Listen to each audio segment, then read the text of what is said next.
नमस्कार। आज 28 फरवरी है, तो आज के दिन हम भारत में साइंस डे सेलिब्रेट करते हैं, नेशनल साइंस डे। तो उसके लिए एक छोटा-सा वीडियो हम बनाए हैं, तो उसके बारे में देखते हैं, क्यों हम ऑब्ज़र्व करते हैं कि नेशनल साइंस डे। ये सबको तो पता होगा, लेकिन साइंस का रियल मीनिंग क्या होता है? फिज़िक्स, केमिस्ट्री, बायोलॉजी यही साइंस होता है या इससे आगे भी साइंस होता है? तो भारत के जो वैज्ञानिक हैं, भारत का क्या कंट्रीब्यूशन है साइंस में? बहुत सारे टॉपिक्स हम देखेंगे, जैसे कि मीनिंग देखेंगे, meaning of science, actual meaning क्या होता है साइंस का। उसके बाद impact of science in our everyday life, हमारी जो एवरीडे लाइफ है उसमें साइंस का क्या इम्पैक्ट है, उसके बारे में समझेंगे। उसके बाद देखेंगे contribution of Indian scientist, science में इंडियन साइंटिस्ट लोगों का क्या कंट्रीब्यूशन रहा। उसके बाद जो हमारा कुछ स्यूडो साइंस है, इसके बारे में समझेंगे, ये न्यू वर्ड है। उसके बाद हम क्या कर सकते हैं, तो ये सारी चीज़ों के बारे में हम समझेंगे आज। तो पहले साइंस। साइंस केवल ऐसा नहीं होता है, मतलब साइंस का अगर डेफिनेशन समझने के लिए कोशिश करेंगे तो बोला जाता है कि science is a systematic way to gaining knowledge. Science is a systematic way to gaining knowledge, कोई भी चीज़ को सिस्टमैटिक वे में नॉलेज को अगर गेन कर रहे हैं तो वो साइंस है। साइंस में हमेशा हमको क्यूरियोसिटी बनाना पड़ेगा, आंसर्स ढूंढना पड़ेगा, क्वेश्चंस पूछना पड़ेगा, तभी वो साइंस कहलाएगा। सिर्फ फिजिक्स, केमिस्ट्री, बायो की साइंस ऐसा नहीं है। कोई भी सोसाइटी के बारे में अगर हम स्टडी कर रहे हैं तो उसको हम सोशल साइंस बोल रहे हैं। कोई भी पॉलिटिकल चीज़ों के बारे में अगर हम स्टडी कर रहे हैं उसको हम पॉलिटिकल साइंस बोल रहे हैं। ऐसे ही साइंस का मतलब हमेशा जो है कुछ क्वेश्चनिंग करना, कुछ चीज़ों का आंसर्स ढूँढना, कॉज़ ढूँढना, वही होता है साइंस। और सिर्फ हम ऐसा नहीं है कि हमको ये सच बात है कि इनोवेशंस करना चाहिए, इन्वेंशंस होना चाहिए, डिस्कवरी होना चाहिए जिसके वजह से लाइफ जो है वो ईज़ी हो जाए, बहुत सारा सॉल्यूशन निकले। लेकिन हम सब अपने अंदर थोड़ा साइंटिफिक टेम्परामेंट का भी ख्याल रखना चाहिए। साइंटिफिक टेम्परामेंट यानी कोई भी चीज़, आज के टाइम में सोशल मीडिया है और बहुत सारी चीज़ें हमको सुनाई देता है, हम सुन के उसको मान लेते हैं। हम उसके बारे में थोड़ा भी रिसर्च नहीं करते हैं। फट से जो भी कुछ बोले तो हम उसको मान लेते हैं। तो साइंटिफिक टेम्परामेंट का मतलब हम जो भी चीज़ देख रहे हैं उसको बहुत ही क्रिटिकली, एनालिटिकली उस चीज़ को जानें, समझें, क्रिटिकल एनालिसिस करें, क्रिटिकल थिंकिंग को डेवलप करें। उसके बाद हमारा एवरीडे लाइफ में, हमारे मतलब लाइफ में जो है साइंस का बहुत बड़ा रोल रहता है। हर एक चीज़, जैसे हम अब कनेक्ट हो पा रहे हैं साइंस की वजह से। साइंस जो है कोई भी मतलब आज से 100 ईयर बैक कोई सोच भी नहीं सकता था कि इतने सारे सुविधा जो अभी आज हमको मिल रहा है, वो वॉशिंग मशीन हो या एयर कंडीशनर्स हो या फिर मोबाइल हो, ये सारी चीज़ें मतलब कोई इमेजिन भी नहीं कर सकता था। लेकिन वो सारी चीज़ें आज पॉसिबल है सिर्फ साइंस की वजह से, डिस्कवरी की वजह से। तो साइंस और लाइफ ये दोनों अलग नहीं है, बहुत रिलेटेबल है। और उसके बाद हमारा जो है एक चीज़ बोला जाता है, साइंस और स्पिरिचुअलिटी एक बहुत बड़ा टॉपिक है ये, इसको अलग कभी वीडियो में देखेंगे। साइंस और स्पिरिचुअलिटी में क्या मतलब रिलेशन है या क्या डिफरेंस है। तो कोई मतलब बहुत ज़्यादा इंटर रिलेटेड है ये एक दूसरे से। स्पिरिचुअलिटी में हम देखते हैं कि खुद को जानते हैं, खुद के इनर एसेंस को समझते हैं, और साइंस में हम एक्सटर्नल चीज़ों को जानते हैं। ठीक है, तो उसके बाद हम देखते हैं कि साइंस फील्ड में इंडियन लोगों का क्या कंट्रीब्यूशन रहा। इंडियन लोगों का कंट्रीब्यूशन बहुत सारा रहा, लेकिन हम देखते हैं कि वेस्टर्न वर्ल्ड वर्ल्ड जो है वो बहुत ज़्यादा अलग अलग कंट्रीज के ऊपर कॉलोनाइजेशन करा है। इसकी वजह से थोड़ा ज़्यादा ही हमको जो भी हम साइंस बुक पढ़ रहे हैं उसमें मैक्सिमम हम फॉरेन साइंटिस्ट लोगों का देख रहे हैं, जबकि इंडियन साइंटिस्ट लोगों का भी बहुत सारा कंट्रीब्यूशन रहा है। हम लोग सब जो है डेल्टन्स एटॉमिक थ्योरी के बारे में पढ़े हैं, हर एक स्टूडेंट पढ़ा है जो भी 9th 10th क्लास में है, डेल्टन एटॉमिक मॉडल। तो वहाँ पे हम उस थ्योरी से पहले 2600 ईयर पहले से हमारे जो एक ऋषि थे महर्षि कणाद, वो एक एटॉमिक थ्योरी दे चुके थे, लेकिन उसके बारे में जिक्र बहुत ही कम होता है। मतलब कणाद जो थे उनका एक्चुअल नाम अलुक्य था, लेकिन वो कण के बारे में, एटम्स के बारे में स्टडी करे और उनका नाम कणाद रहा। तो जो हमारे कणाद है इनका बहुत बड़ा कंट्रीब्यूशन है एटॉमिक थ्योरी में। ऐसे ही भास्कराचार्य, हम सब बोलते हैं कि न्यूटन जो है डिस्कवर करे हैं ग्रेविटी को, लेकिन हमारे भास्कराचार्य जो है वो उनका भी बहुत बड़ा कंट्रीब्यूशन रहा है। वो गुरुत्वाकर्षण के बारे में बात करते हैं, जो कि हमारा क्या बोलते हैं ग्रेविटेशन है। ऐसे बहुत सारे हैं, बौद्धयान है जो कि पाई का वैल्यू एग्जैक्ट देते हैं। उसके बाद आर्यभट्ट हैं, ठीक है। आर्यभट्ट भी जो है वो मतलब एक बहुत बड़े मैथमेटिशियन थे, एस्ट्रोनॉमी में उनका बहुत बड़ा कंट्रीब्यूशन रहा। उनका वो पाई का वैल्यू ये दिए थे, और जीरो का जो प्लेस वैल्यू है उसको भी वो पूरे वर्ल्ड के सामने रखे थे, जो कि फ्यूचर में बहुत सारा डेवलपमेंट के लिए हेल्प हुआ। ऐसे बहुत सारे जो साइंटिस्ट हैं वो इंडियन साइंटिस्ट हैं, लेकिन वो मतलब मैं भी थोड़ा उतना हम जो बुक्स पढ़े उसमें हम ज़्यादातर फॉरेन साइंटिस्ट लोग, फॉरेन ये इन्वेस्टिगेशन के बारे में हम पढ़े, तो इसलिए हमको उतना मतलब अवेयरनेस नहीं रहा इंडियन साइंटिस्ट लोग के बारे में। लेकिन मैं थोड़ा सा देखा और उसके बाद देखने के बाद बहुत सारे साइंटिस्ट मतलब मिले, जैसे कि यहाँ पे बौद्धयन के बारे में बात कर रहे थे, आर्यभट्ट हैं, भास्कराचार्य हैं जो कि सिद्धांत शिरोमणि लिखे, ठीक है? लीलावती बोल के एक बुक रहा। हम मतलब इस लीलावती बुक में हम मैथमेटिक्स के बारे में देखते हैं, जिसका ट्रांसलेशन जेम्स टेलर करते हैं और जो कि एक ब्रिटिशर थे और उसके बाद जो है पूरे वर्ल्ड को पता चलता है उस कंट्रीब्यूशन के बारे में। उसके बाद वराहमिहिर एक थे, मतलब वो एक साइंटिस्ट थे जो कि बृहत संहिता लिखे, उसमें वो अर्थक्वेक का प्रेडिक्शन के बारे में वो पूरे एकदम चैप्टर्स लिखे हैं कि अर्थक्वेक का कैसे प्रेडिक्शन कर सकते हैं एनिमल्स, प्लांट्स के थ्रू। ठीक है? नागार्जुना एक थे साइंटिस्ट जो कि एंशिएंट इंडिया के हैं और गोल्ड प्लेटिंग के बारे में बात करते हैं। ठीक है? जो आज के टाइम में जो इमिटेशंस पहनते हैं ड्रेसेस, वो सारे जो है ये हमारे क्या बोलते हैं गोल्ड प्लेटिंग टेक्निक को यूज़ करा जाता है। बहुत ही अच्छा एग्जांपल जो है हमारा दिल्ली का जो है आयरन पिलर, जो कि बिल्कुल भी रस्ट नहीं लगा है। इतना साल हो गया है फिर भी रस्ट नहीं लगा है। मतलब किस तरीके का वो मेटलर्जी को यूज़ करे ताकि वो रस्ट ना रहे।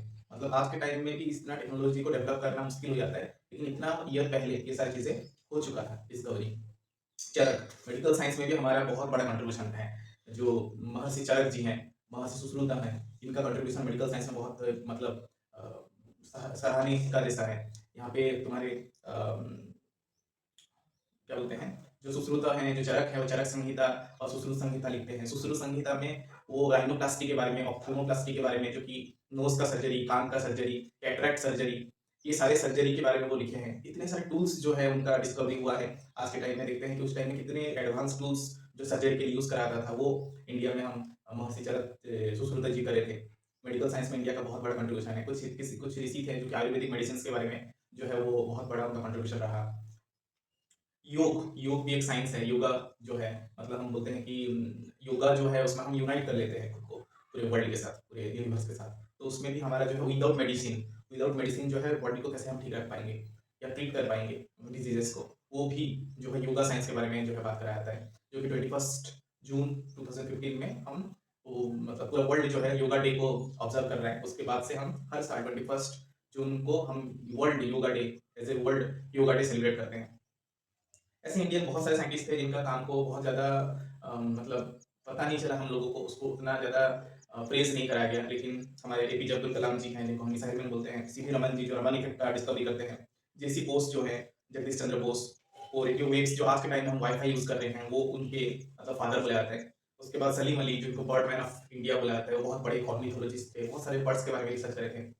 सत्येंद्रनाथ बोस जो कि एक इंडियन साइंटिस्ट थे, जो कि बोस आइंस्टाइन जो मेटर में पढ़े हैं या बोसन्स के बारे में पढ़े हैं, ये सारे उनके नाम में ही रखा गया है।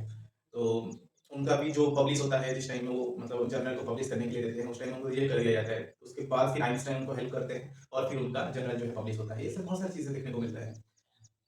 होमी जहांगीर भाभा हैं और एस श्रीनिवास जो हमारे रामानुजन जी हैं, मतलब वो सिर्फ और सिर्फ उनका मतलब हम गेस भी नहीं कर सकते अगर कोई नहीं जानते उनके बारे में। तो उनका लाइफ स्पान, श्रीनिवास रामानुजन को सब हम जानते हैं, लेकिन उनका लाइफ स्पान कितना था? Only 32 year. 32 ईयर में उनका डेथ हो गया। लेकिन उनका जो कंट्रीब्यूशन है साइंस में, मैथमेटिक्स में, वो मतलब कोई सोच भी नहीं सकता इतना सारी चीज़ें हो सकता है 32 ईयर ओनली उसमें। तो ये जो है हमारे बहुत सारे इंडियन साइंटिस्ट हैं जो कि हमको बहुत सारे कंट्रीब्यूशन करे हैं पूरे वर्ल्ड को। आज के टाइम में भी हम देखते हैं बहुत बड़ा मतलब दुख की बात है कि जो इंडियंस मतलब नासा में जो साइंटिस्ट है उसका 36% जो साइंटिस्ट इंडियन है, लेकिन वो सब नासा के लिए काम कर रहे हैं, जो जिनको हम अमेरिकन साइंटिस्ट बोल के बोलेंगे। उसके बाद जो है हम जो है ये जो सूडो साइंस चल रहा है, ये इसके बारे में भी देख लेते हैं थोड़ा सा। सूडो साइंस मतलब कुछ भी चीज़ जो है वो साइंस जैसा दिखता है, लेकिन एक्चुअल में साइंस नहीं होता है। कोई भी ऐसे बोल रहा है कि ये चीज़ करेंगे तो ये होगा, मतलब एक टाइप का सुपरस्टिशन ही है, लेकिन उस सुपरस्टिशन को हम साइंस बोल के मान लेते हैं। मैं एक जो है मतलब एक स्पिरिचुअल लीडर है, मैं उनको बहुत ज़्यादा मानता हूँ। तो वो मतलब एक वीडियो में ऐसे कुछ बोल रहे थे, मैं उस बात के बारे में थोड़ा ज़्यादा नहीं बोलना चाहूँगा क्योंकि वो फिर कंट्रोवर्शियल है। लेकिन इस चीज़ों के बारे में थोड़ा अवेयर होना चाहिए। उस वीडियो में ऐसे टाइप का बोल रहे थे कि जो सोलर एक्लिप्स, लूनर एक्लिप्स के टाइम पे कुछ जो है फूड में कुछ टॉक्सिसिटी बढ़ जाता है, उसको जानने के लिए कुछ एक्सपेरिमेंट करके दिखा रहे थे, जो कि मतलब साइंटिफिक नहीं था, लेकिन दिख रहा था साइंटिफिक जैसे। तो सब लोग उस पे विश्वास करते हैं। तो मैं भी खुद उनको बहुत ज़्यादा एडमायर करता हूँ, लेकिन जब वो चीज़ों को बताया तब मैं थोड़ा सोचा, रिसर्च करा थोड़ा कि एक्चुअल में ऐसा होता है क्या? तो उसके बाद में पता चला कि एक्चुअल में वो ऐसा नहीं होता है, फिर वो चीज़ों को बता रहे हैं। तो उस सब चीज़ों में थोड़ा अवेयर होना चाहिए। जो जिस चीज़ में माहिर है, उस चीज़ों को उनसे सुनना चाहिए। लेकिन जो जिस चीज़ों में मतलब उनको नॉलेज नहीं है, उनका एक्सपीरियंस नहीं है, उस चीज़ों के बारे में अगर वो बोल रहे हैं, तो उसमें थोड़ा अवेयर हो जाना चाहिए।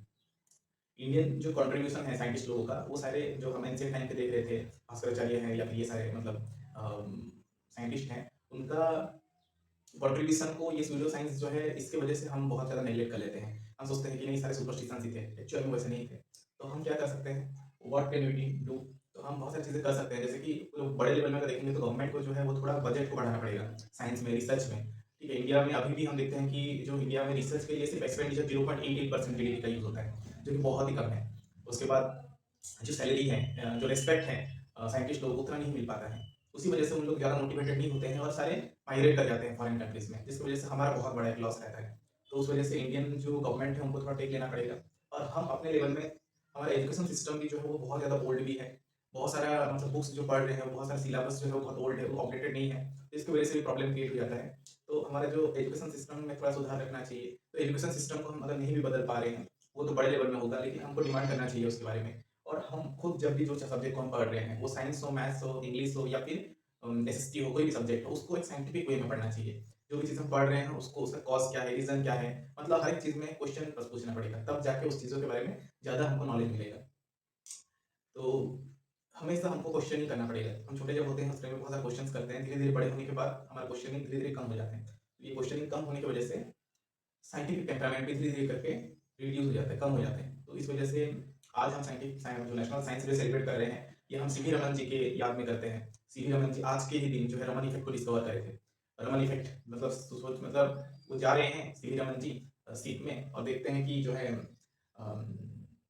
जो सी का कलर है, मेडिटेरियन सी का जो कलर है वो ब्लू दिख रहा था। तो क्यों ये ब्लू कलर है? तो कोई भी सोचेगा कि नहीं ये इससे कि रिफ्लेक्शन हो रहा है, मतलब सन का ये आसमान जो है वो नीला है, उसका रिफ्लेक्शन हो रहा है तो वो ब्लू दिख रहा है। नॉर्मल सा बात है, ऐसे कोई समझ के छोड़ भी देगा, लेकिन वो रमन फिर डिस्कवर करते हैं कि कैसे वो लाइट्स आया, फिर स्कैटर हुआ, स्कैटर होने से उसका वेवलेंथ में क्या चेंजेसमेंट हुआ, तो उसकी वजह से ये कलर दिख रहा है। मतलब इस तरीके का सोच हमको डेवलप करना पड़ेगा। तब जाके जो है हम साइंस में कंट्रीब्यूट कर पाएँगे और कंट्री का डेवलपमेंट कर सकते हैं। लेकिन साइंस का डेवलपमेंट करना है, लेकिन एनवायरनमेंट को भी ध्यान में रखना है। इतना ज़्यादा डेवलपमेंट नहीं कर देना है या फिर इस मतलब इर्रेस्पॉन्सिबली जो है डेवलपमेंट नहीं करना है, जिसके तहत जो है वो एनवायरनमेंट डिग्रेड हो जाए और साइंस को डेवलप करते-करते ह्यूमैनिटी जो है वो पीछे रह जाए। तो आज का साइंस डे का यही मोटिव है कि हमेशा हमको क्वेश्चंस करना चाहिए, क्यूरियोसिटी रखना चाहिए, मेन चीज़ जो है जानने का इच्छा जो है रखना चाहिए, तब जाके हम साइंस डे को एक्चुअल में सेलिब्रेट करने से कोई मतलब बनता है। तो धन्यवाद।